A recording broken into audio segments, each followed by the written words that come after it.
精神的な愛情など存在しない。そして肉体的な愛は狂気の極みである。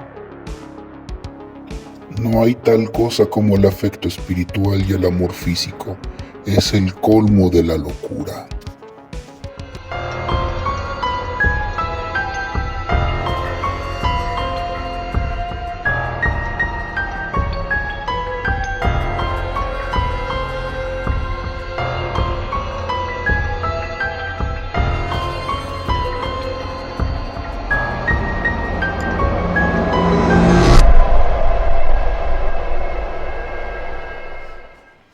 Buenas noches, criaturas de la noche, sean bienvenidos a su canal Qué Horror Leer. Lo recibe su amigo servidor, Román Hernández.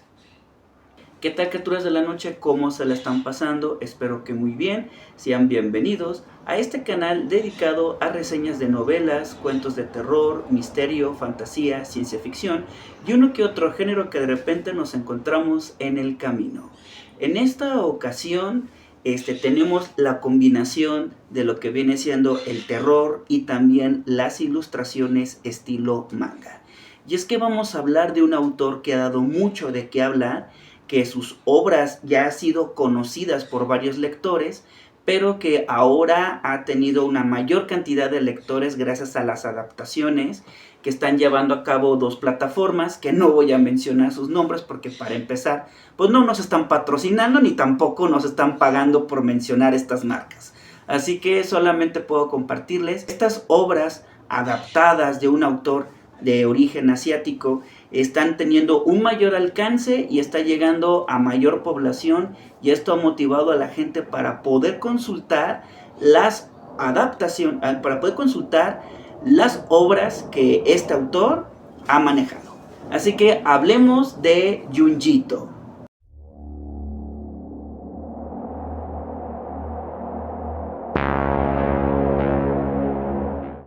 Junjito es un autor que no solamente se encarga de narrarnos historias inquietantes, también las ilustra. Incluso el libro que vamos a presentar con formato de manga, tiene una historia que nos explica el origen de cómo fue que Junjito comenzó a interesarse en las historias sobrenaturales y desarrollando un estilo de ilustración que realmente genera inquietud y despierta ciertos sentimientos de miedo, pero también de una sensación grotesca, pero que no dejamos de apartar la mirada de estas ilustraciones, ya que las historias de terror, muy bien contadas, no solamente a través de las letras, también la ilustración cuenta. Aunque algunos lectores, yo he escuchado por ejemplo debates que mencionan que una buena historia de terror no necesitaba ilustraciones porque permitía al lector poderse imaginar, pero creo que tampoco no hay que cerrarnos y satanizar los medios que nos ayudan también a contar una historia de horror, que en este caso se hace en formato de manga. Es la primera vez que yo leo un manga, se los confieso y se los admito. Nunca había leído una adaptación en manga. En este caso, bueno, mi primer encuentro ya me habían advertido que un manga se lee al revés a comparación de un libro ordinario o de una novela gráfica. Tanto los diálogos, las ilustraciones se leen al revés.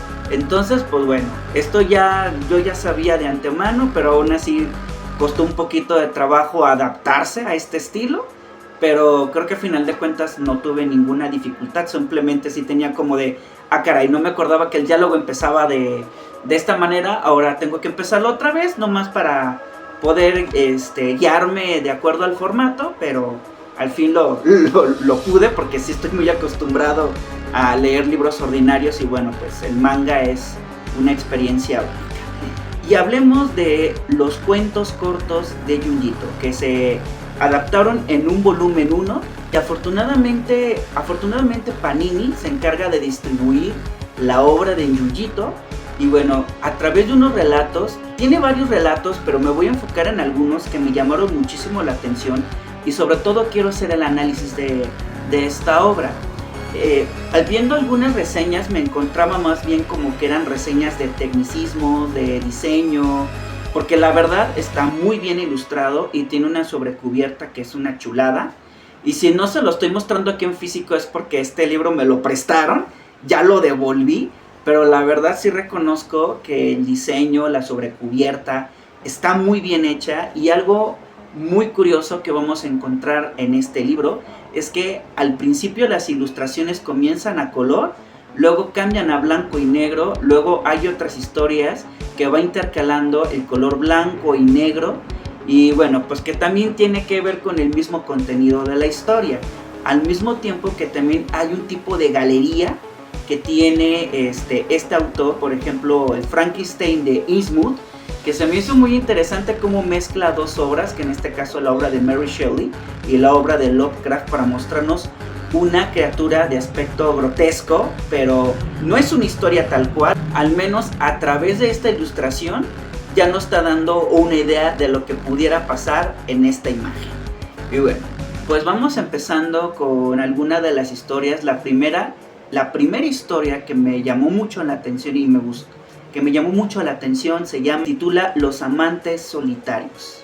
En una pequeña ciudad comienzan a desaparecer algunas personas que tienen rasgos en común, que se reúnen con amigos, compañeros, desaparecen para poco después reaparecer, pero sin vida y atados a través de un hilo.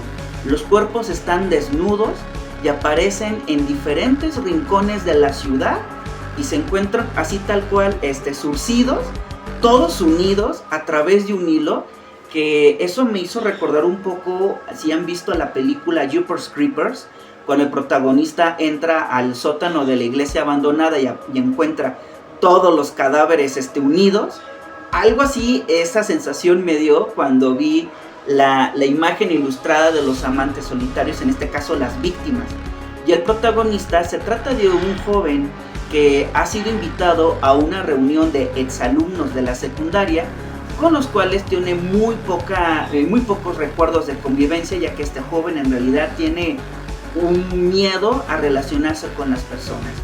Pero el motivo para reunirse con ellos es porque una de sus mejores amigas, en realidad de la que está enamorado, va a formar parte también de esta reunión, y que de hecho es la que está coordinando la reunión, y que pretende, pues visitarla, reencontrarla y a ver si de alguna posibilidad puede expresar lo que realmente siente por ella. Al tiempo que comienzan a incrementar estos extraños homicidios, y la única pista es un volante que dice que los solitarios, estar solo es lo más aburrido, es lo más aterrador, y hay que unirse, y que parece ser que no es uno sino varios los que están llevando a cabo estos crímenes. Y la otra pista es una avioneta que está volando sobre la ciudad, aventando estos volantes, sugiriendo que nadie debe de estar solo. Esta historia se me hizo muy interesante porque está abordando el miedo, el miedo no a la soledad, el miedo a relacionarse con otros. ¿Cuál es el temor de tener que interactuar con otro ser humano? Más allá de que te vayan a lastimar, o de que te vayan a bullear, o de que vayan a hacer daño a tus sentimientos, o también físicamente. Pareciera que a través de este relato el miedo a relacionarse con otros es justamente fusionarse con ese otro, tal como lo encontramos en las imágenes explícitas de los asesinatos de los amantes solitarios. El miedo no es tanto relacionarse, el miedo es fusionarse con ese otro, y bueno, que también es un tema que en otras de las historias de Junjito va a tender como a plasmarlas o a mostrarlas, y que bueno, y obviamente también con las ilustraciones de por medio, que sí te deja con el ojo cuadrado, sí da una sensación como de rareza, dices, caray, ¿qué está pasando a través de este tipo de ilustraciones? Como si uno estuviera viendo una auténtica pesadilla, o estuviera viendo la pesadilla de una persona, pero la verdad está genial. Y esta historia nos va hablando no solo del miedo a la soledad, el miedo a tener que fusionarse con ese otro, ya que también estos crímenes parecen tener un motivo de nadie debería estar solo. Todos deberían estar pegaditos. Y es que en un primer momento de la vida, cuando éramos bebés, nos pensábamos fusionados con los demás, que es un pensamiento bastante primitivo, y que bueno, este relato lo termina rescatando, y este relato termina mostrándolo.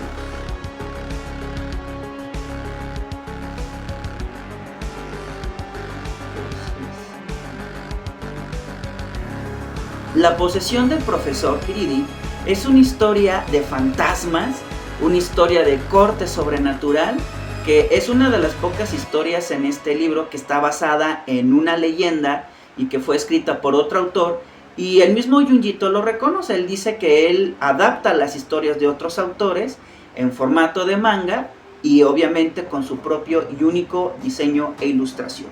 A través de este relato son una historia contando otra historia, que en este caso se trata de un misterioso profesor que no le interesa para nada relacionarse, pero sobre todo mostrar sus sentimientos. Esto pareciera una especie de amenaza. Una alumna a la que está asesorando para poder escribir una novela, la alumna queda decepcionada al saber que no ha satisfecho a su profesor, por lo cual ella termina desviviéndose. Pero a partir de la muerte de esta joven, el profesor comienza a sufrir una serie de eventos sobrenaturales en la que parece que alguien lo está siguiendo, alguien lo está tocando y alguien parece que no lo quiere dejar todas las noches. Este tipo de posesión va perturbando al profesor al grado de que parece que está perdiendo la cordura al no poder ver a ese enemigo que es invisible, que bueno, al no poder ver a este enemigo, porque para empezar es invisible, pero que solamente él es el único y capaz de poder sentir estas sensaciones en el cuerpo, como si alguien estuviera tratando de mostrarle cariño, y eso a él lo va aterrorizando. A través de este relato nos va hablando del miedo de poder demostrar y sentir el cariño de otro, que a través de este relato se siente como una amenaza. El amor, el cariño, el contacto, la calidez se sienten como si fueran una amenaza, hasta el grado de hacer perder la cordura a una persona. Así que los invito a que conozcan también esta historia.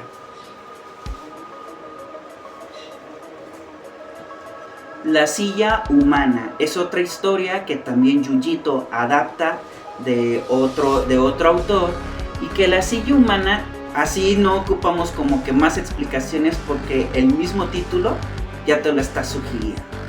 En esta historia vemos cómo una mujer entra a una mueblería y ve y que el mismo dueño de la tienda, un joven que parece que está enamorado y siente una atracción por ella, le cuenta la historia de una silla, o más bien tipo sillón, que no lo tiene a la venta, pero le cuenta el origen de por qué ese sillón se quedó ahí y que nadie más lo ha podido adquirir, y que le perteneció a una escritora que ocupaba una silla para poder inspirarse y poder escribir las mejores historias.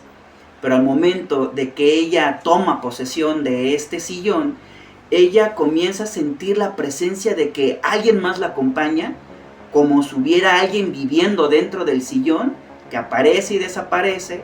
Y bueno, obviamente, como toda historia de terror, parece que nadie le cree hasta descubrir el terrible secreto que oculta este sillón.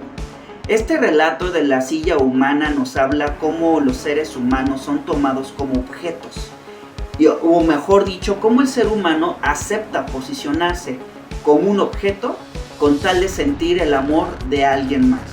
Nuevamente vemos el tema de la fusión, así como lo vimos en el relato de los amantes solitarios, en donde estar cerca del otro, pero estar pegadito del otro para no morir en solo, y sobre todo tener contacto constantemente de la piel de la otra persona.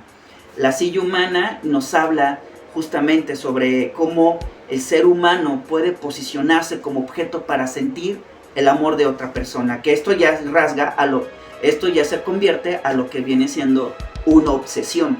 La falla de Amígara me recordó un poco a la historia de los amantes solitarios, y la única diferencia es de que se trata de que un terremoto en la ciudad provocó que las montañas se abrieran y se descubriera una especie de falla, y lo más extraño es que estas fallas tienen forma de lo que viene siendo siluetas humanas, pero que estas siluetas humanas se remontan desde tiempo atrás, por lo que se sospecha que alguna antigua civilización habitó ahí y moldeó estas siluetas. Pero lo más aterrador de todo es que estas siluetas están moldadas a las siluetas de personas que existen en la actualidad, como si la persona se sintiera si la persona sintiera una atracción para introducirse en ese hueco con forma de silueta humana y nunca más volver a aparecer. Al menos eso es lo que se cree, porque sí regresan, pero no con la forma original. La falla de Amígara también nos habla. La falla de Amígara me recordó un poco a las historias de Lovecraft, por ejemplo, como la llamada de Cthulhu, de cómo la mente humana comienza a tener una especie de eco del pasado, que algo que lo está llamando, pero que ese mensaje proviene desde miles de años y que nuevamente a la persona le llega en la psique y termina siendo sometido por una especie de atracción tan misteriosa donde no hay conciencia, no hay voluntad, la persona se ve entregada a introducirse en esa falla en forma de silueta humana, y sabrá por Dios lo que hay adentro, pero los humanos que entran ahí ya no regresan siendo los mismos. Y dejo en último lugar lo que viene siendo El hijo póstumo. La dejo en último lugar porque la verdad fue mi mejor historia de 10 de 10, que en este caso nos habla una espantosa historia en donde una mujer a punto de morir nunca pudo darle un hijo a su marido, por lo tanto ella fallece, pero los vecinos cercanos al panteón o al cementerio escuchan los lamentos de un bebé, y al momento de desenterrar la tumba de esta mujer descubren que ha tenido un hijo, pero un hijo después de muerta. Y este bebé, al no nacer de la vida, sino que nace de la muerte, empezará a crecer, pero no con vida, ni tampoco con la muerte. Digamos que este niño se encuentra en un limbo entre la vida y la muerte, y sus rasgos físicos y sobre todo la cara comienzan a transmutarse, dándonos a entender que eso que está creciendo no es un niño, porque ni siquiera es humano. Entonces imagínense ustedes la historia de alguien que nace de la muerte y que ni siquiera está ni entre la vida ni la muerte. Esta historia nos habla y nos advierte una especie de moralidad en qué pasa cuando uno toma el lugar de un familiar que ya no está ahí, que ya está muerto y que uno viene a sustituirlo, y que hay un precio que pagar también por eso. Un precio que no se puede dejar de lado y que parece que lo misterioso, lo sobrenatural viene para recordar los crímenes que se cometieron en el pasado. El hijo póstumo es una de mis historias favoritas, y la verdad es que el diseño de esta historia, a pesar de que todos los diseños son similares, pero el diseño del hijo es algo de lo que ustedes no van a poder quitarse de la cabeza. Entonces esta es una de las historias muy recomendables. Hay otras historias también que forman parte de este libro. Las que mencioné son las que más me llamaron la atención. Puede ser que a ustedes también les haya interesado otras, pero hay otras que, por ejemplo, ya no me atrajeron tanto la atención. Hay una historia que no recuerdo el título, pero trata de cómo un padre de familia queda aplastado por la columna de la casa, pero si lo llegan a sacar de ahí, la casa se va a destruir. Que esta historia misteriosa es como una especie de metáfora de cómo el padre de familia es el que sostiene la estructura familiar, y si lo quitas, toda la familia se quita.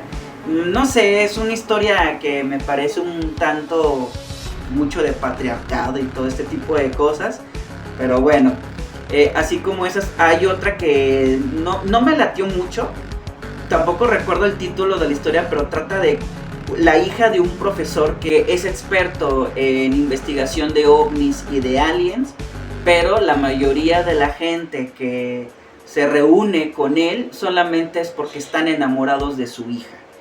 Y pasa un fenómeno muy curioso.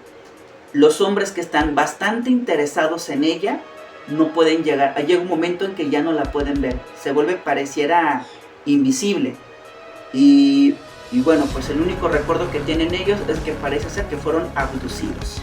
Bueno, es una historia también de ciencia ficción, aunque la verdad no fue una historia que la verdad no me despertó mucho el interés. Entendí el mensaje y todo el rollo, pero como que no sé, algo ahí no me latió tanto. tuvo que ver, yo creo que por el mismo contenido de la historia. Pero las otras que mencioné, la verdad, 10 de 10, sobre todo la del hijo póstumo. Y bueno, Criaturas de la Noche, aquí les dejo la recomendación.